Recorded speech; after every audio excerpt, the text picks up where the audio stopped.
We're here because free speech is under attack. We're here because people are being convinced that socialism works. We're here because people are being judged guilty until proven innocent. We are fighting back with facts. This is not a safe zone, so buckle up, Buttercup. This is the raw, naked truth.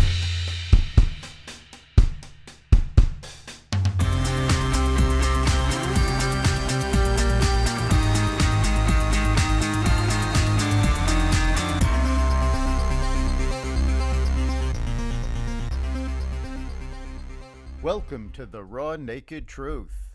I'm your host, Eric Lopkin. This morning, Democrats pushed the Build Back Better bill through the House. The CBO numbers came out yesterday, and the news is not good. According to the Congressional Budget Office, the bill will add $380 billion to the deficit. Despite that number, Pelosi repeated the Democratic lie this morning that this bill is paid for. We should point out that the deficit number does not take into account more inflation and assumes that some of these programs will sunset. This is a funding gimmick that the Democrats put in.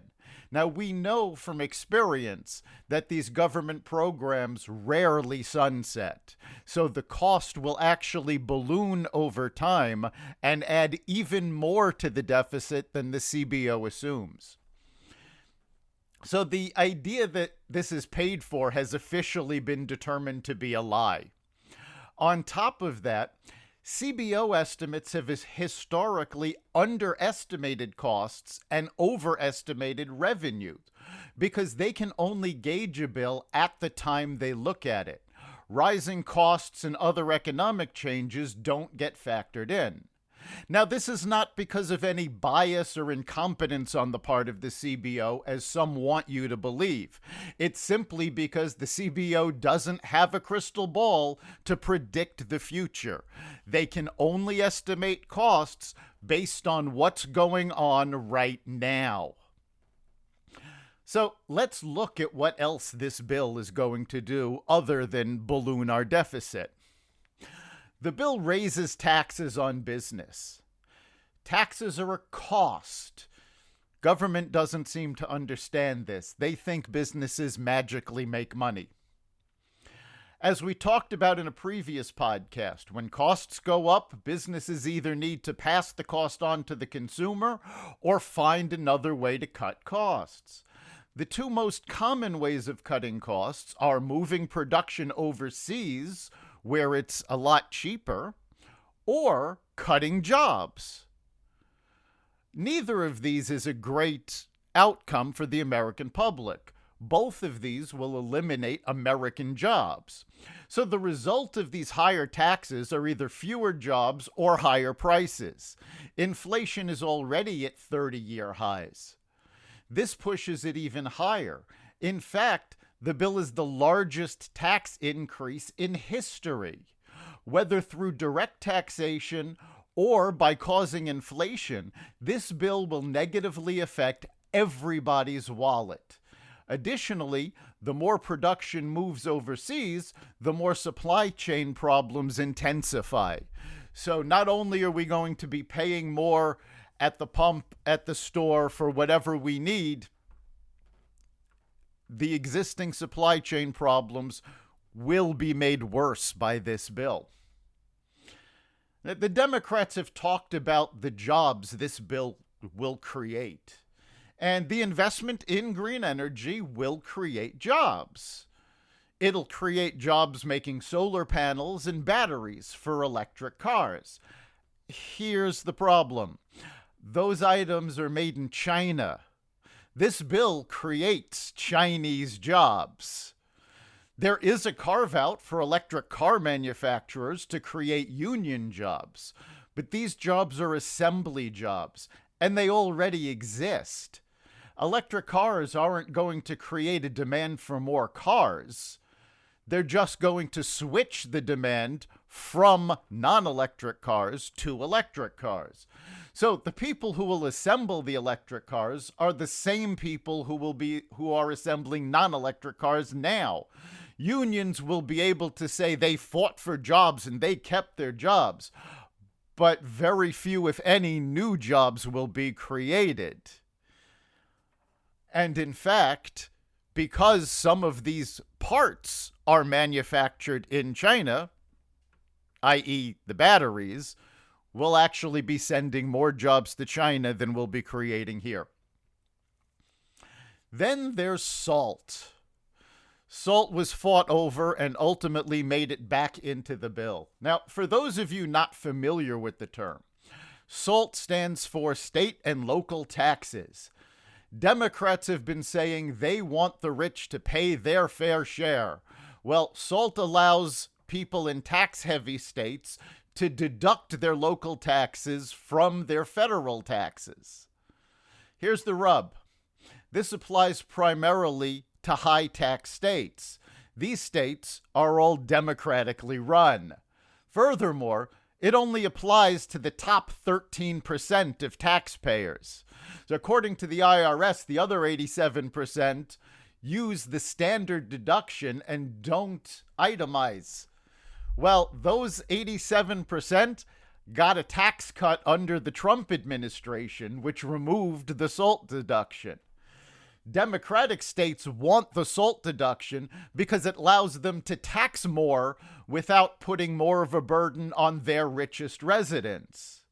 So where does that burden go? Well, essentially the rest of the country subsidizes those high tax states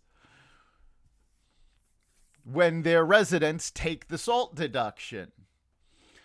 And again, this was part, reducing and removing a lot of the SALT deduction was part of the Trump tax cut.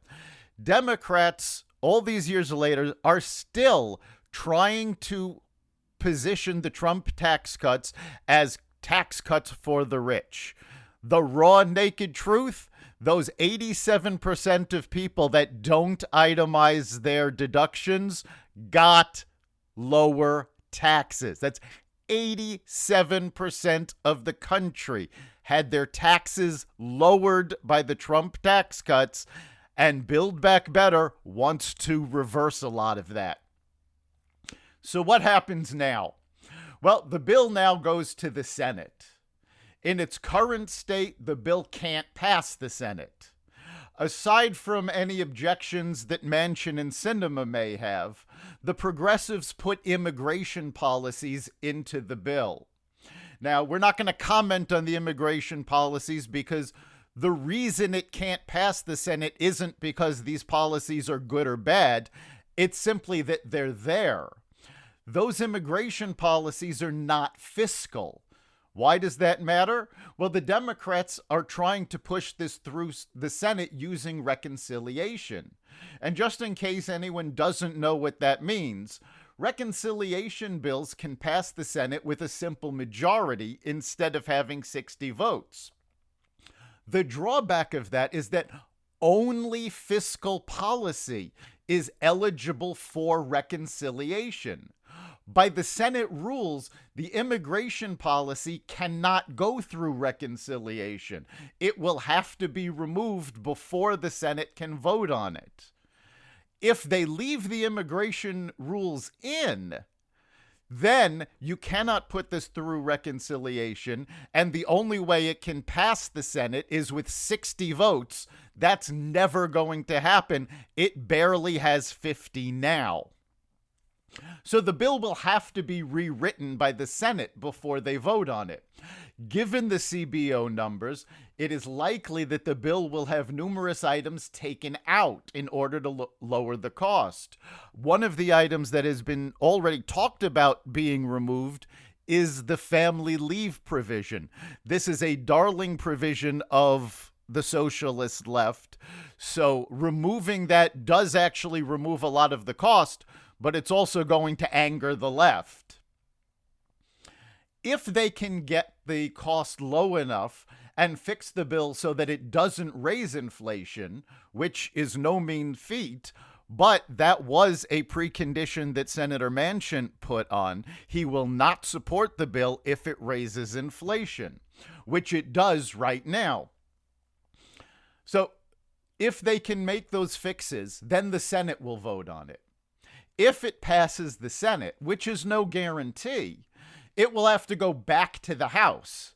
Since most of what will have to be taken out to lower the costs is the darling progressive policies, they may fight to put those provisions back in, or they may decide to vote no on this bill, kill the bill, and instead push their own agenda, starting that all over again.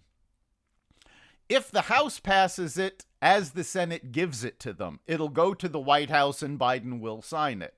If the House tries to rewrite it, it will have to go back to the Senate and the whole process starts all over again. So what happens if the bill passes as it is right now? Now, honestly, I don't actually see any way that it passes the Senate as it is right now. Again, because of the immigration policies, they can't use reconciliation in the bill's current state, so it does have to be rewritten. But on the off chance that everything that's in the bill right now manages to stay and gets pushed past the Senate and goes to the White House to be signed, right now, Build Back Better is an expansion of welfare. It will encourage people not to work and reverse the gains made under the Clinton administration when welfare was reformed. It will cause more inflation and ship more jobs overseas. Every time the government has put in place one of these massive spends, the results have been the same. Higher costs, fewer jobs, more burden on the middle class. This will be more of the same. That's the raw, naked truth. You can catch each episode of The Raw Naked Truth at xvadio.com/podcasts, as well as the Apple Podcasts app, Google Podcasts, Spotify, iHeartRadio, Stitcher, Amazon Music, Audible, and wherever you find podcasts.